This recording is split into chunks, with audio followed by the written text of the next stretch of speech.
तेज कदम, शांत रणनीति, प्रबल शक्ति और अडिग हौसले के साथ भारत और इंग्लैंड का संयुक्त युद्धाभ्यास हो रहा है। भारत ब्रिटेन संयुक्त सैन्य अभ्यास अजय वॉरियर 25 बीकानेर में हो रहा है। ये 14 दिन का अभ्यास 30 नवंबर को समाप्त होगा और इसका मुख्य उद्देश्य है अर्धशहरी क्षेत्रों में आतंकवाद रोधी अभियानों को सटीक बनाना। इसमें 240 सैन्य कर्मी भाग ले रहे हैं। एक रिपोर्ट।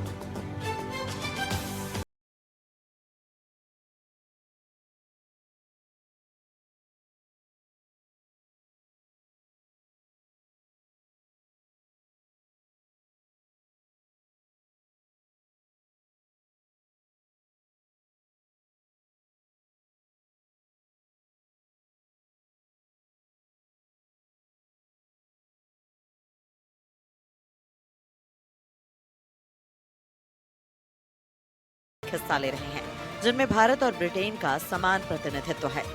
रक्षा प्रवक्ता कर्नल निखिल धवन ने बताया कि भारतीय सेना की सिख रेजिमेंट और ब्रिटिश आर्मी की ओर से पहली डिवीजन की 4थी लाइट ब्रिगेड के अंतर्गत 2वीं बटालियन रॉयल गोरखा राइफल्स के सैनिक भाग ले रहे हैं। भारतीय दल का नेतृत्व कर्नल नीरज बेनीवाल और ब्रिटिश दल का नेतृत्व लेफ्टिनेंट कर्नल साइमन डाइसन कर रहे हैं। यूनाइटेड किंगडम की ओर से लगभग 100 से ज्यादा सैनिक इस अभ्यास का हिस्सा हैं। This joint initiative reflects the deep and long-standing partnership between our two nations, founded on common values and mutual respect. This joint exercise stands as a clear demonstration of our shared commitment to global peace and security. Guided by the United Nations peacekeeping mandate, we have come together to enhance our capabilities in counter-terrorism operations. संयुक्त राष्ट्र जनादेश के तहत आयोजित ये अभ्यास शहरी क्षेत्रों में आतंकवाद रोधी अभियानों पर केंद्रित है। अगले 2 सप्ताह के दौरान दोनों सेनाएं ब्रिगेड स्तर पर संयुक्त मिशन योजना, सामरिक अभ्यास, सिमुलेशन आधारित परिस्थितियां और वास्तविक आतंकवाद रोधी परिदृश्यों पर आधारित फील्ड ट्रेनिंग से गुजरेंगी। अभ्यास का उद्देश्य व्यावहारिक अनुभवों का आदान प्रदान, सामरिक दक्षता में वृद्धि और जटिल परिस्थितियों में संयुक्त प्रतिक्रिया क्षमता विकसित करना है। भारतीय दल ने महाजन फील्ड फायरिंग रेंज में व्यापक पूर्व अभ्यास तैयारी की है ताकि उच्चतम स्तर की तत्परता सुनिश्चित की जा सके। भारतीय सेना और ब्रिटिश सेना के बीच में अजय वॉरियर संस्करण युद्धाभ्यास आज से एशिया के सबसे बड़े महाजन फायर फील्ड में शुरू हो गया है। 17 से 30 नवंबर तक चलने वाले इस युद्धाभ्यास में दोनों देश अपनी अपनी तकनीकों को साझा करेंगे, तो वहीं विश्व में आतंकवाद के खिलाफ एक नई जो कड़ी है उसको जोड़ने का भी ये प्रयास करेंगे। गौरतलब है कि संयुक्त राष्ट्र संघ के जो अध्यक्ष देश है उनमें आपसी जो आचार संस्करण चल रहा है एक दूसरे का युद्धाभ्यास जानने के लेकर, उसी के तहत महाजन फायर फील्ड में ये युद्धाभ्यास चल रहा है, जो पूरे विश्व में आतंकवाद के विरोध में किस तरह की कार्रवाई करनी है और किस तरह से दोनों की तकनीकी साझा करनी है, इसको लेकर इसकी तैयारी की जा रही है। 2011 में शुरू हुआ ये द्विवार्षिक संयुक्त अभ्यास अब भारत और ब्रिटेन की सेनाओं के बीच सबसे महत्वपूर्ण सैन्य सहभागिताओं में से एक बन चुका है।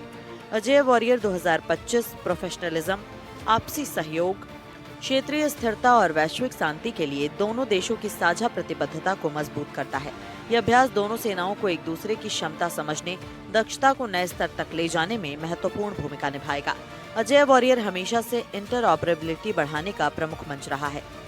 दोनों सेनाएं हाइब्रिड युद्ध, multi domain operation, rapid deployment और इंटीग्रेटेड युद्धक रणनीतियों से प्रशिक्षित होंगी। इस बार का जो मुख्य उद्देश्य है वो है अर्ध शहरी क्षेत्रों में जहां आतंकवादी अगर कोई घटना होती है तो उनके विरोध में किस तरह ये दोनों सेना अपने संयुक्त अभ्यास से आतंकवादियों को नेस्तनाबूद करती है, इसको लेकर इस अभ्यास का जो है प्रदर्शन किया जा रहा है। साथ ही युद्धाभ्यास है वो किया भी जा रहा है। तो कह सकते हैं कि विश्व पटल पर आतंकवाद को खत्म करने के लिए भारतीय और ब्रिटिश सेना अजय वॉरियर्स के 8वें संस्करण में एक दूसरे की तकनीकी को साझा कर रही है। भारतीय सेना से वो दल भाग ले रहे हैं जो रेगिस्तान, आधुनिक युद्ध और काउंटर टेरर ऑपरेशंस में विशेषज्ञ हैं। ब्रिटिश आर्मी से वे लाइट इन्फेंट्री यूनिट शामिल होंगी जो तेज प्रतिक्रिया और उच्च गतिशीलता के लिए जानी जाती हैं।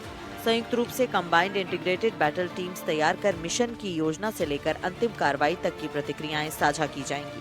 भारतीय और ब्रिटिश सेना का ये युद्धाभ्यास आतंकी घटनाओं की रोकथाम को लेकर एक बड़ा प्रयास है। एनडीटीवी राजस्थान के लिए बीकानेर से त्रिभुवन रंगा की रिपोर्ट।